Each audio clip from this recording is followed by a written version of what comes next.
Yo, what's happening, man? It's the real DJ Gravy. Make sure you hit the like and subscribe button, and make sure you hit the notification button so you know every time I go live. Though, look, let's get right into it. So we're talking about Mudfossils University today. I've been wanting to make a video about this for a while.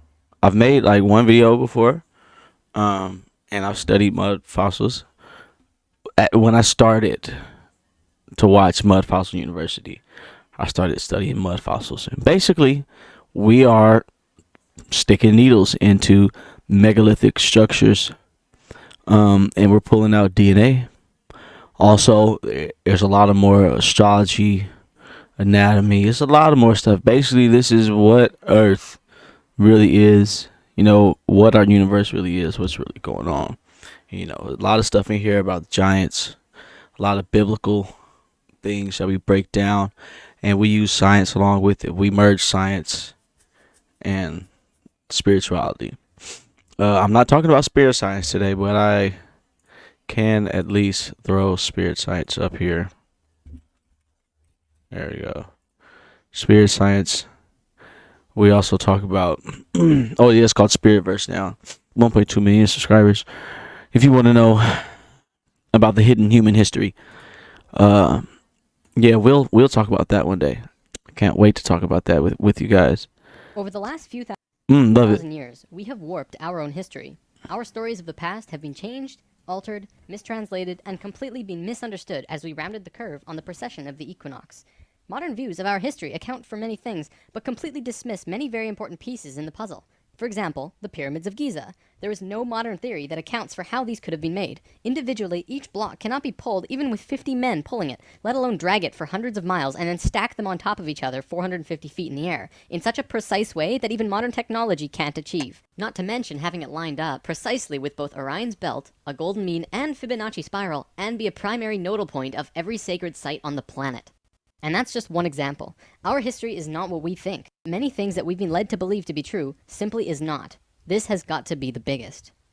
The field of archaeology recently saw some monumental discoveries that are rocking the foundation of what we think we know about ourselves. Many ancient cities such as Babylon, Erech, and Akkad that were written about in the Bible and other ancient texts were always thought to be myths because no one could prove they existed. Then, one of them was found. This led to finding another, and then another. Inside one of these cities, archaeologists found thousands of cylindrical clay tablets hidden deep within the earth under this ancient city. The tablets were completely covered in text, written in cuneiform, and tell an ancient story that spans back over hundreds of thousands of years on this planet, describing the history of the earth and the origins of the human race in great detail. Now, the first thing we all want to do is just say that they were making things up. They didn't know the history of Earth, and they were simply creating tales to explain where they came from. However, if this was true, how can we explain how they knew so many things about the universe that would seem impossible to know? Not only did the Dogons know all about the distant planets in the solar system, but so did the Sumerians. They described them all in great detail in these Sumerian records. They also knew about the precession of the equinox. That's a tough one for a historian to understand, because it takes over 2,000 years of continuous observation to actually learn that the Earth has a wobble. The Sumerians had this information from day one of their civilization. A man named Zacharias Sitchin spent a long time transcribing these texts and had put them all together in his books, but many others have also done the same, and the interpretations are always very similar. Not only that, but Thoth has also shared information about this with us, and his account matches the Sumerian records. Adamus and other channelings discuss it as well. If you see all of these records and sources, there is a huge connection between the stories. Now, this story spans back hundreds of thousands of years into our past. It talks about Tiamat and Nibiru, the Nephilim, seeding the human race, Adam and Eve, and the children of Lemuria. This portion of the story is really interesting, but not the most crucial to know. We're not going to be covering this at this time. We are, however, going to be picking up the story at the end of Lemuria, and discussing the events of Atlantis up to present day. What I'm going to tell you is a mix of what these records say, along with what Thoth has told us for some finer details. Please have your own experience while watching this. I'm not going to tell you that this is fact. I am simply saying, decide for yourself. All right. Yes. We'll get into that. That's totally later. But yes, love it. Come on now. Spirit science. This is the story of Earth is amazing.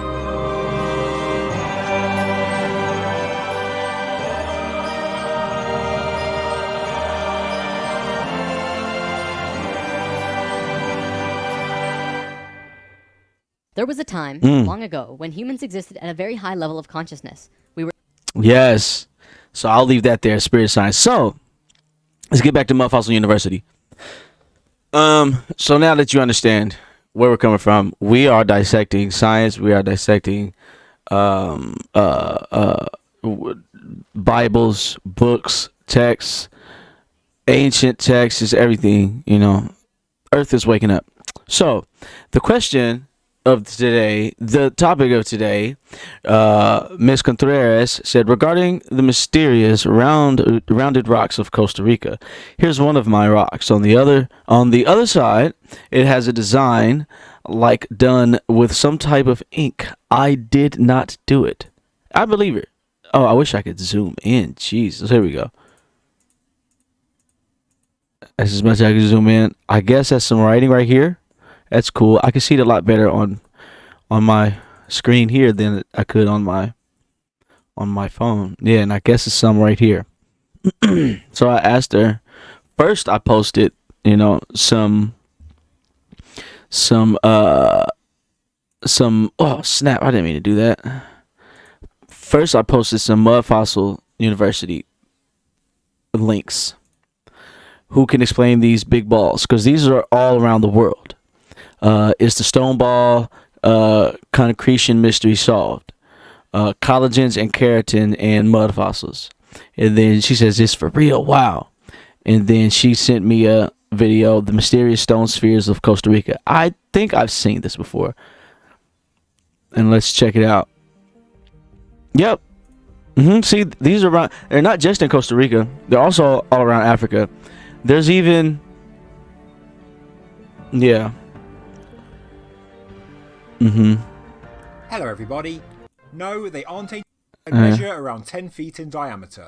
People also say they're perfect spheres, yet without taking away anything from their creators, none of these claims are actually true. You see that? Blood comes out of there. You see this red over here? This is blood.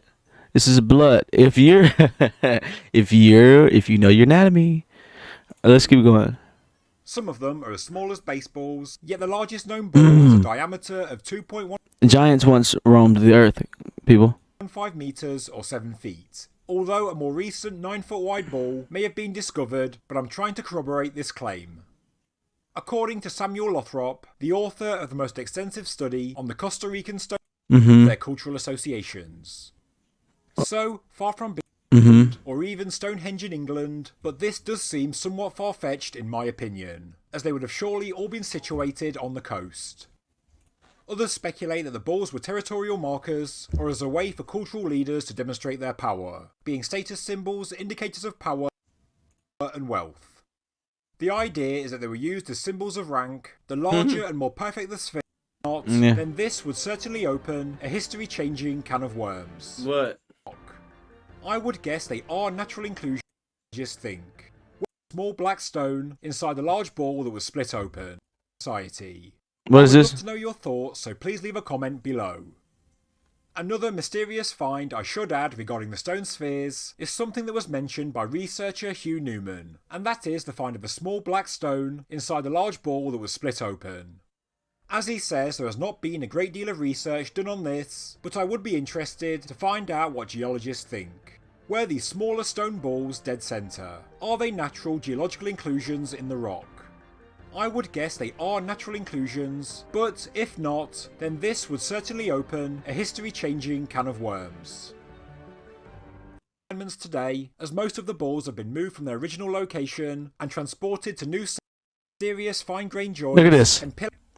This is, you can't even put a piece of paper through these. These are so fine. You can't really tell from watching. You have to go see it yourself. I haven't seen it myself, but everybody that I've watched or seen, all the documentaries I've seen, this is amazing artwork. We don't know how in the world they did it so amazingly. The amazing stone walls of pre-Inca Peru, which certainly have a different method of manufacture due to their incredible three-dimensional interlocking nature, mysterious fine-grained joints, and pillow-like outer surfaces. They're not as complex, and to my knowledge, there are.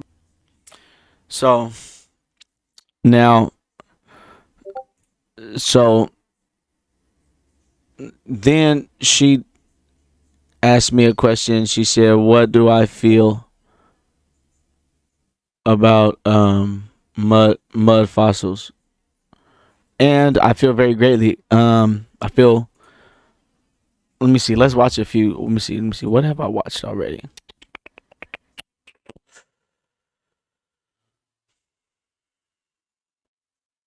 Colossus examined by Mudfossil University. Let me see about the giant stone. Actually, Mudfossil giants and titans. Devil's Tower autopsy of a giant. Giant flesh bodies locked in stone. Is this the first ever giant human coffin birth? New research on Petra. Dragon's Eye. Yeah, look at this. This is real, bro. This is you. And it's in UK. It's amazing. Sleeping giant. Native American cultural stories must be heard because the Native Americans know what's cracking. Mud fossil heart and lung autopsy. This stuff. I mean, go take a look for yourself. Go take a look for yourself. Bodies turned to landscape by the gods. Okay, let's start with where I started at. Colossus examined by Mudfossil University. Colossus. I want to explain that this is a lot. Additionally, this is an identification video. How to identify mud fossils and to look for the different colors and the anatomy and so forth. And as you can see here, that's the chest of a human at one time, and I'll show you why I say this in a minute. And that is in his chest cavity, his lung, and these appear to be his ribs, and this would be apparently the liver. And it's these videos are by Brian Forrester, and he is going out doing the kind of work that should be done. He's going out looking. It's a strange weathering pattern. Yeah, it's very strange. And who is going to expect to see a human being inside of an Egyptian statue? Which is exactly what this is an Egyptian statue. And I'll show you. You know, here he is going down. He's walking. Let's take a look down his head. Here's the foot. First of all, you see this? It says looks melted. What's coming out of his foot is the blood. This is actually blood, and it's petrifying. Now that's vein blood, and that is very unusual. I'm going to play this, and you'll see. Look it down here, and they're saying, "Oh, it's melting." Well, it looks like it's melting. See it? It looks like it's melting, but that black blood is vein blood. Now look at the size of this thing. This is no puppy. That's look, you see it? Wow. That's a statue. That's an Egyptian statue. Now let's keep watching. That's where I just showed you the stuff that was inside his body. So, and I'm saying, how did this get on here? Well, that crust is what is granite. Wow. Granite is not a natural stone. Granite is crushed stone. It has no minerals. I mean, no metals in it. It's been alchemists has worked on granite, and they've taken all of what they wanted out of it. They leached it out of there with acids and so forth, and they understood how to do this. And the leftovers were granite. They crushed it back together, and they fused them somehow. I'm not certain how that process worked, but they did. And this is crusted over quite obviously. Now, this is what I'm saying happened in that Colossus. Why they should put them inside of statues? And I know he's talking pretty fast, but I sped the video up on purpose. and I find it Lurk, Berto, for sure, for your lurk. So that's why I'm going to show you a couple of the Colossus and another one very similar that I am saying you're going to see these characteristics of blood and of tissues that are not, they cannot be denied. And you'll see when I show it to you. So this is going to be an ID, and it's also going to be to show you what is inside of these statues that we've always thought were just statues. You know, obviously some of them are carved out of something, but these are not carved. I can show you, and I will stand behind 100%. If anybody can prove to me that that nothing biological is coming out of these places I'm showing you, I would like to see that done. All right, that's all I have to say. All right, this is the evidence I'm presenting to say that this Colossus was real. Now, I want you to look at his knee here. Let me back out of here, and then we'll come in. All right, well, hold on. Let me do it this way. You see this guy here? All right. I'm saying that was real, and there's no question they're in the statues in Egypt. I found that, and that's absolutely certain. The ribs and the lungs and all that stuff are there, so that's not even a question. No, this here, this is my evidence. You see this red, rusty-looking stuff coming out of here, and this stuff is like glued on there. All right, you see this red-looking stuff here. You see these dots in here. That, and I do deep research on mud fossils, and that, my friends, is two different situations going on here. That is the blood running out of the arterial. Now, you don't see the black blood because that's FeO2, and it locks itself into the veins. But the FeO3, red blood, is purged out, and here it is right here. Now, I'm going to show you something here. Look, this is skin. All right, that's what skin looks like. And on the inside of skin, you see what I have here? That's that rusty-looking stuff that you see there. You see it? And there's the black looking stuff, because what happens is as the red oxygenated blood gets used and moves across, it turns black as the ace of spades and then gets sucked back up to be reoxygenated. Now, this is the inside fleshy part, and that is the skin, and that is the skin thickness of this very small piece. Now, the dots I said there are these dots right here. You see that? That is a fingertip or a toe, I'm not sure which, but it comes down here. They separate right off like that, and then it comes down, and then one side, this will be the vein side, I believe, and the other. So if you've ever seen cadavers in different stages of decay, then you'll know what is what, and you know what you're looking at. It's just this is on a bigger scale. Every book, every religion talks about giants once roamed the earth. Every book, every religion around the world. And even some books that are here that are supposedly not from our world also talk about giants. So let's keep going. Material side blows out, and that is the skin investments that God flooded the earth because of what? Giants.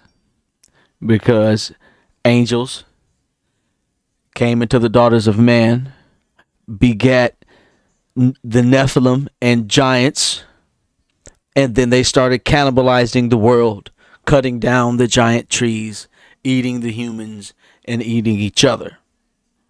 And God flooded the earth. Moses and all of that. I mean, Noah and all of that. Noah and the ark. Let's keep going. locked the surface layer of skin down. Well, not the surface layer, actually. That's the second layer down. This one here, you see this one here? You see the top layer? I don't know if you can see the dots on that. A little water, you can probably see it. But that is a fingertip. And it has eroded. And you see the little tip on the end, that little dot on the end? You see that? That is what's called the apical tuft. It's right here. See? Apical tuft. Go to any anatomist, they'll tell you that's what it is. And that sits right at the tip of a fingertip. So that's what's called a distal phalanges fingertip. No, and you know I have mud fossils. They turn into meat. I mean it's absolutely phenomenal what can happen, and of course the complete articulation of bones and organs and lungs and hearts and kidneys and everything. You see that? That's where a ligament invests. You see those little tiny holes in there? There's ligament balls that go in there, and then there's little tiny straps that come over and hold the other bone tight against there so it can't get away. And then there's all these other holes up here, which and on the sides are for your ligaments, I mean your tendons, to pull your bones back and forth and your muscles. It's absolutely incredible. But anyway, this is my evidence to prove what I'm saying. And you can see the dots I'm talking about. You see the blood investments. You see all that stuff. It's coming out of his face and out of his mouth in that area, which is kaolin clays. You can see the colors there. Colors are very, very, very indicative of what the chemical composition is. And that chemistry, and look at his other thigh. Look at this. His other thigh, he's got an arterial, look at that. He's gushing blood out of his thigh. Now, that's not just an accident. This is no accident. This guy was real. Now, apparently he had some kind of a cloak or a skin or something over him, and wherever the blood issued out here, it glued onto that fabric or whatever it is. I don't know what it was. But from what I can find here, I can find nothing that I can dispute. So that's just what it is what I can tell you. All right, this is another Colossus, and I want you to look at this pattern here, first of all. Look at the moss. I want you to look at how... I need to tell you something right now. Do you know what feeds the earth and helps the earth grow? Blood. B-L-O-O-D. Blood. Put a fish head in the soil and then plant your seed. I could show you that video right now. I love that video. I got to do a video on that. The guy planted his tomatoes regularly. Boom. Then he planted... Then he put a fish head in the dirt, and then he put the seed. Boom, watered them both, and seeing which ones was growing faster, bigger, and better. And guess what happened? Exactly. We already know. Aquaterra, Fox Farm. When you get that fish water is amazing. It has a lot of minerals. Use a body. Use a fish body, or throw a chicken carcass in the ground. You know what I'm saying? In the dirt. Let it compost. Let it turn into soil. That's gonna be some fertile, very fertile, good fertile soil. Understand? I used to make soil, And I still do want to keep making soil. And my main ingredients: fish carcasses, fish guts, fish bones. Yes, yes, yes, yes, and yes, yes. The moss is on this particular statue. All right, if you follow mud fossils, you understand the arterial side blows out because there's no restrictions. The vein sides plug up, and that right there is the vein. And that black dot is the vein, and that is where the vein has congealed all the blood, and it's black. The other side is your artery, and that is the red blood. You see the reddish looking blood here?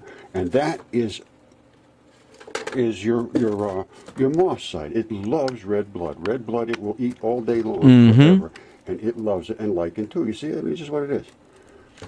And you see what you see there? That guy is loaded with lichen everywhere. You got lichen, there's lichen it there, and your moss is moss in there too. Everybody's just having a good time on this guy. All right, now I'm going to show you another part of it. Now Julie Bayless sends me these things, and she's got a good eye for this stuff. So I'm going to show you another part that she sent me. Hold on. All right, once again, look, he's got even it looks like they withdrew blood from him. You see his hand is all red like that? That is absolutely 100% exactly what you would expect, because your hand is so completely loaded with blood, and it is the low point, it drains down, and that is what would just exactly what would happen to that. The arterial blood would flow into there. Somehow they capped that off. I do not know how, but normally you would be running out, red blood would be running out. And I actually have a finger that shows the red blood crystallizes afterward. It's called, you can look it up on YouTube, it's called little finger squirts garnets, I believe is what it is. And then garnets are blood. Garnets are bodily emanations. End of story. They come in all different colors.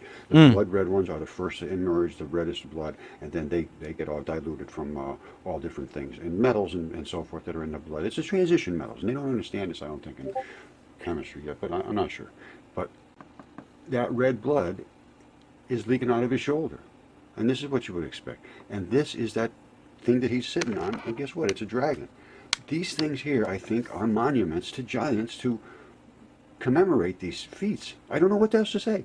And I think there's creatures in here that were alive at one time. That's all I can say. I don't, you can laugh all you want, but I'm just seeing what you're seeing. And if you can come up with a different, and if somebody went out there and checked this stuff, I think we could find out what the heck is going on, because the chemistry's there. It's not something you can deny it once you see, like you saw the thigh and so forth of that colossus. It's hard to, nobody's going to deny that to me.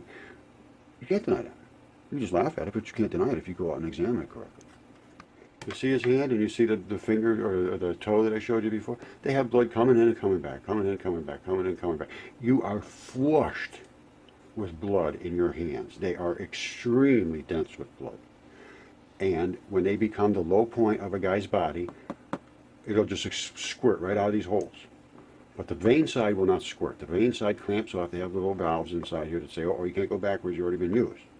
The artery has no such restrictions. They just pump in there like there's no tomorrow. That's why if you cut yourself in an artery, it's going to go squirt, squirt, squirt, squirt with every heartbeat. That's the case. You see the lichen on a guy's foot? And when you look up in here, you can tell that bone is broken out of here. And these are where the tendon emplacements are, around the sides. There's actually what they call an abrupt transition. It goes from, and it cracks right across there. And that's, believe it or not, the plateaus that we see. And I'm telling you, you can laugh all you want, but these are facts. And you see this lichen all over? That lichen is there because it's looking for blood, and it's right in there. And I don't know if you see what I see, but I see a guy sitting on a dragon-scaled body. I don't know what else to say. Yeah. So yeah, that's where Mudfossil University. That's where I first started. And let me see what I sent her. Let's take a look. Who can explain these big balls? Funny. Okay, Roger once again, Mudfossil University, with a rare archaeologist like Scott said he was, and therefore he had the ability and the right to make that claim. Now, I disputed that, and I contacted him, and he graciously talked back and forth. He was very nice until I confronted him, and I said, well, can you please explain the colors of the blood and the fractures in the skull and all of the different anatomical features? And then he just said that he was a trained forensics person, and he just didn't need to explain it to me because I didn't understand. So, and then we sort of parted ways. Now, that mortally wounded me, actually, and because we ended up taking this down to University of Texas in Austin to have it CAT scanned, and they were not nice at all. and refused to answer any questions whatsoever after they did the CAT scan. Absolutely refused to even talk to me. So it became an extremely nasty situation that involved officials and everything. But anyway, and I ended up losing contact with Jim. I think there's a kind of, he thought I was kind of, maybe I was a problem. That was me was the problem. My stuff is to go up to Mudfossil University on YouTube. It's free. There's hundreds of videos up there. I've done it because here's another one here. Oh, well, there's some more coming in here. Parenthesis points. All right, they made something about it because they've had all these. Okay. That's the stone balls. They're making plants into the. That's a tendon and metals and all straightened out. All right, the best way for you to Here we go. my stuff is to go up to Mudfossil University on YouTube. It's free. There's hundreds of videos up there. I've done all the research. I'm into transition metals and all. I'm very, very, very deep into this. Now, this particular one here is called Soft Organic Tissue Turns to Stone in Mud. This is what it is. They're mud fossils. Now, you see that? That's a tendon enthesis point. These are enthesis points, these little balls, and that's the balls, these concretions. What do with concretions? That is a biological tendon enthesis, which is the ball that implants into the bone and into the tissue. The earth is made out of enormous creatures. Nobody expected this. I'm not pointing fingers at anybody. I just want it to be now acknowledged.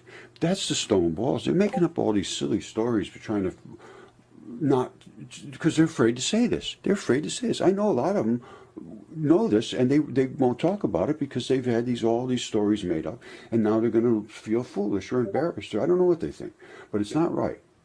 So anyway, I'm going to show you the evidence I have to prove these stone balls are enthesis points. All right, they may sound like there's something important. These stone balls, they're all over the world. And these are what they do. They're not concretions. They grow inside your body like that, and then there's a stalk that comes out of them. Here's another one here. Oh, well, there's some more coming in here. They're everywhere. And these are stone balls in here, too. They're gigantic, and I mean gigantic, gigantic, gigantic. They're everywhere. Because the whole earth was covered with giants. And sometimes they will take on the minerals that are within the particular solvents that are in that area. And they're not buried deep. And here's what's in the center of them. There's sand in the center of them. It's silicon dioxide. Inside, this here, I believe, is chert or a flint. You have that circular core that houses I believe it's silicon dioxide. Then you have the chert that goes around it. That anchors into your body. All right, so now let's just keep going. I mean, like I said, this is not something that's, and they're huge, and they're on those stalks because the stalk is what anchors them into your body. And inside of them is this yellow stuff. And I'm going to show you what the Chinese used to cut these flat across, and that circular ring in the center. And then they had this yellow. They polish them up and carve into them. Very, very nice. This is what you see. That's a house there on the top. They're everywhere. This is how they split. And here's a giant one. They think it's an eye of a dragon or something. Now this is what's inside of them. There's this matrix, and they call that. Some people saying, "Oh, that's some kind of road work or some kind of grid work." No, that is how. And I can show you I have all the chemistry, the biology, the anatomy, everything about it. So it's no guesses here. And that's the structure that holds that. Remember, I said it was chert or flint. That's what holds it in. Now, I don't know if that's true or not. It has to be filled, and that's what happens when they are in certain conditions where the chert or the flint becomes eroded out of there because of acid or salts. And the I just sped it up. Matrix of that thing stays. And then this is one that was preserved in a different condition. And they're all over. See, gigantic, gigantic, gigantic. You see that? Well, those are stone balls too, and they broke open. Now, see, remember I was talking about the Chinese plates? That's coming out of one of those tendon balls. Here they are all over the place, and they think they're just some concretions, as Scott Walter said. They're not. And here they are again, concretions, not concretions. There's a stone ball, and whenever you see the white and the real powdery clay, that's skin. All right, and here they cut these slabs. They're cutting slabs here. That's Stonehenge. It's a foot. It's a literal foot of Stonehenge. Stonehenge is made of giants. It's a fact.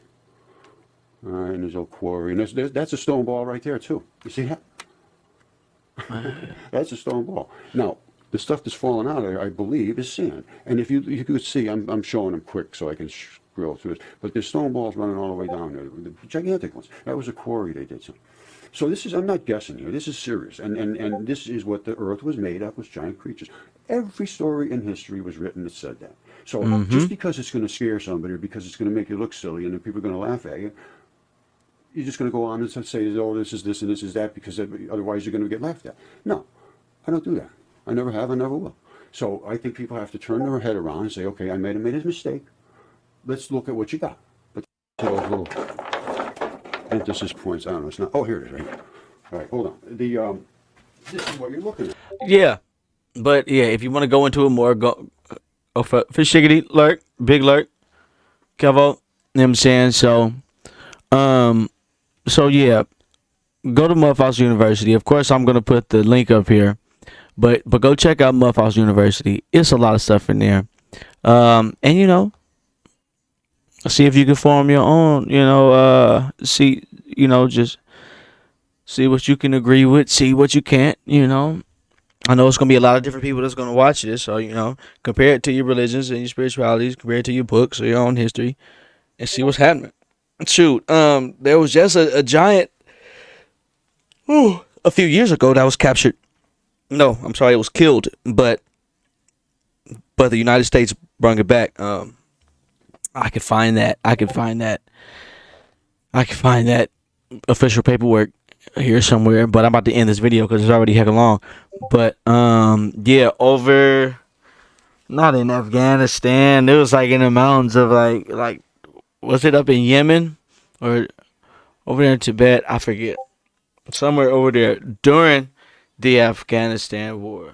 During that war over there, some of our troops were deployed to some cave-like place off in a desert type of mountainous range, like foothill type range, and they came in encounter with a giant. The giant killed the whole troop. So they sent another troop in there to go retrieve or see what the hell happened, yada, yada, yada. When they got there, most of that troop got killed. A couple survived to be able to be like, hey, there's a giant. And then they came in and they killed it. And they brought its body back. There are official papers, and this is all the United States. Then I got to talk to some guys who had actually just came from there. Yeah, I think it was down at the bottom of the mountains of Tibet, I think. So it wasn't no fucking foothills. I got to find the official paperwork again. But I even asked those guys. I was like, hey, you guys got giants over there? He's like, yep. They've been over there for as long as my people can remember. We don't go over there. But sometimes, you know, different army forces, military forces go over there and they die. So it sounds like that wasn't the only giant. And the thing about it, they claim it had the Nephilim staff. It was probably a giant staff. Don't know if it was the Nephilim staff, because the Nephilim staff should have been lost and should still be lost. Who knows? Thought it was possibly destroyed, and that's why they call it lost. But that's that. Look, make sure you hit that like and subscribe button. This is what I think about Mudfossils University. I think it's great. I think it's amazing. Some people, and that those videos that we just watched, those are old videos. You gotta watch some of the newer videos, because he's sending his paperwork in to major universities, private institutions, public institutions, and they are confirming his data and findings. The world is finally waking up. That's all I'm saying. Ooh, how and where do gemstones come from? That's gonna be a good one. I need to watch that. That was 8 days ago. It's gonna be a good one. But yeah, hit that like and subscribe button, y'all. we'll holler at y'all later. I'm gonna do some more videos on this because I need to. I love his page and his videos. And yeah, holla, holla, and holla.